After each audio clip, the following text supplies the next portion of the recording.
নমস্কাৰ মৰমৰ ছাত্ৰ ছাত্ৰীসকল, মোৰ ইউটিউব চেনেলৰ আজিৰ ভিডিঅ'টোলৈ তোমালোক সকলোকে স্বাগতম জনাইছোঁ।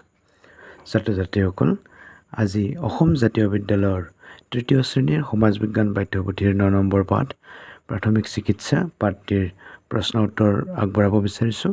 গতিকে ছাত্ৰ ছাত্ৰীসকল, তোমালোকে ভিডিঅ'টো অকণো স্কিপ নকৰাকৈ ভিডিঅ'টো আৰম্ভণিৰ পৰা শেষলৈকে চাই যাবা আৰু সম্ভৱ হ'লে বহীত ধুনীয়াকৈ লিখি ল'বা। মই ইতিমধ্যে আগৰ পাঠৰ প্ৰতিটো ভিডিঅ' আগবঢ়াই আহিছোঁ, গতিকে মোৰ চেনেলৰ প্লেলিষ্টত গৈ তোমালোকে প্ৰতিটো ভিডিঅ' চাব পাৰিবা। 1 নম্বৰ প্ৰশ্নত আছে, তলত দিয়া বাক্যবোৰৰ শুদ্ধ বাক্যবোৰত শুদ্ধ অৰ্থাৎ ৰাইট চিন দিয়া। ক নম্বৰ, প্ৰাথমিক চিকিৎসা হ'ল ৰোগীৰ প্ৰতি থকা। ক নম্বৰ, প্ৰাথমিক চিকিৎসা হ'ল ৰোগীৰ প্ৰতি কৰা এক প্ৰকাৰ সহায়। এইটো হ'ব ৰাইট। ক নম্বৰ, কোনোবাই ভৰি মচকা খালে লগে লগে তেওঁক চিকিৎসালয়লৈ নিব লাগে। এইটো কটা। গ নম্বৰ, জুয়ে পৰা ঠাইত তেল টুথপেষ্ট আদি লগাব লাগে। এইটোও কটা হ'ব, কাৰণ জুয়ে পৰা ঠাইত তেল টুথপেষ্ট আদি লগাব নালাগে। ঘ নম্বৰ, জ্বৰ উঠিলে গৰম কাপোৰ গাত দিব নালাগে। এইটো ৰাইট। ঙ নম্বৰ, পোকে কামোৰাত প্ৰাথমিক চিকিৎসাৰ প্ৰয়োজন নাই। এইটোও কটা হ'ব, কাৰণ প্ৰাথমিক চিকিৎসাৰ প্ৰয়োজন আছে। এতিয়া 2 নম্বৰ প্ৰশ্নলৈ আহিছোঁ, উত্তৰ লিখা। ক নম্বৰত আছে, প্ৰাথমিক চিকিৎসা কি? উত্তৰত তোমালোকে এনেদৰে লিখিবা, কেতিয়াবা আকস্মিকভাৱে হোৱা কিছুমান ঘটনা যেনে কটা চিঙা, জুয়ে পৰা, নাকৰ পৰা তেজ ওলোৱা, আঘাত পোৱা আদিত চিকিৎসালয়লৈ নিয়াৰ আগতে নিজাববীয়াকৈ লোৱা ব্যৱস্থাটোকে প্ৰাথমিক চিকিৎসা বোলে। এতিয়া 100 নম্বৰ প্ৰশ্ন, প্ৰাথমিক চিকিৎসাৰ বাকচত কি কি বস্তু থাকিব লাগে? উত্তৰ, প্ৰাথমিক চিকিৎসাৰ বাকচত পৰিষ্কাৰ কপা, বেণ্ডেজ, প্লাষ্টাৰ, ডেটল, জুয়ে পৰিলে তৎক্ষণাত লগাব পৰা মলম, সৰু সুৰা আঘাতত প্ৰথমে লগাব পৰা মলম, এখন কেঁচি, এখন ব্লেড, স্পিৰিট, থাৰ্মোমিটাৰ আদি থাকিব লাগে। গ নম্বৰ প্ৰশ্ন, প্ৰাথমিক চিকিৎসা আগবঢ়োৱাৰ বাবে আমি কি কথা জনা দৰকাৰ? উত্তৰত এনেদৰে লিখিবা, 1 নম্বৰ, প্ৰাথমিক চিকিৎসা আগবঢ়োৱাৰ বাবে আমি প্ৰাথমিক চিকিৎসাৰ বাকচত থকা বস্তুবোৰ কোনটো কি কামত ব্যৱহাৰ কৰা হয় জনাটো দৰকাৰ।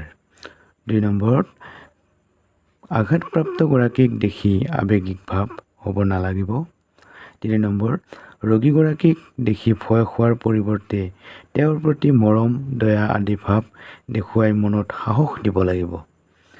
4 নম্বৰ, আঘাতপ্ৰাপ্ত ৰোগীক অলপো সময় নষ্ট নকৰাকৈ প্ৰাথমিক চিকিৎসা আগবঢ়াব লাগে। ঘ নম্বৰ প্ৰশ্ন, ভৰি মচকা খালে আমি কি কৰিব লাগে? উত্তৰত এনেদৰে লিখিবা, ভৰি মচকা খালে ভৰিৰ আঘাতপ্ৰাপ্ত অংশত ঠাণ্ডা পানী, বৰফ আদি লগাই দিব লাগে।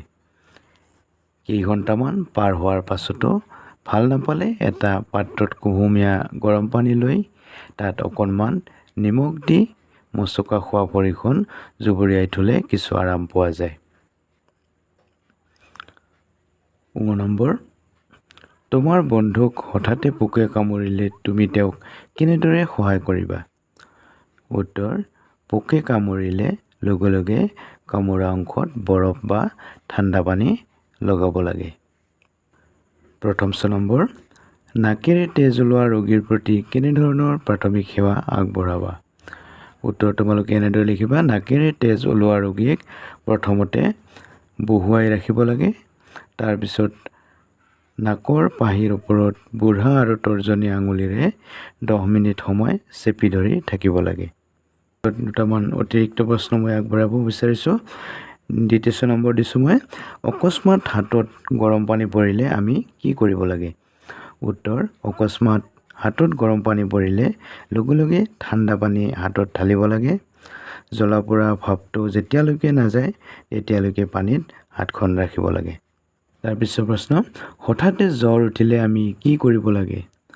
উত্তৰ, হঠাতে জ্বৰ উঠিলে ৰোগীজনক প্ৰথমতে এখন বিচনাত শুবলৈ দি ঠাণ্ডা পানীৰে গাটো মচি দিব লাগে।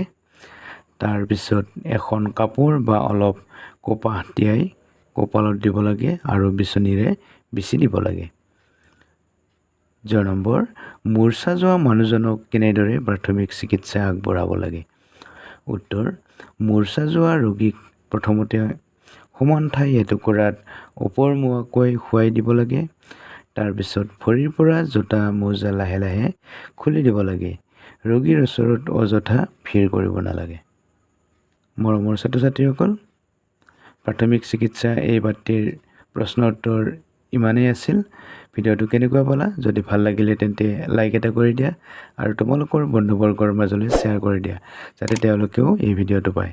আৰু যিসকল মোৰ চেনেলটোলৈ নতুনকৈ আহিছে অনুগ্ৰহ কৰি চেনেলটো ছাবস্ক্ৰাইব কৰি কাষত থকা বেল আইকন প্ৰেছ কৰি অল নটিফিকেশ্যন প্ৰেছ কৰিবা যাতে মই দিয়া পৰৱৰ্তী ভিডিঅ'বোৰ তোমালোকৰ নটিফিকেশ্যন গৈ পায়। ভিডিঅ'টো চোৱাৰ বাবে ধন্যবাদ। পুনৰ লগ পাম আৰু নতুন ভিডিঅ'লৈ। ধন্যবাদ।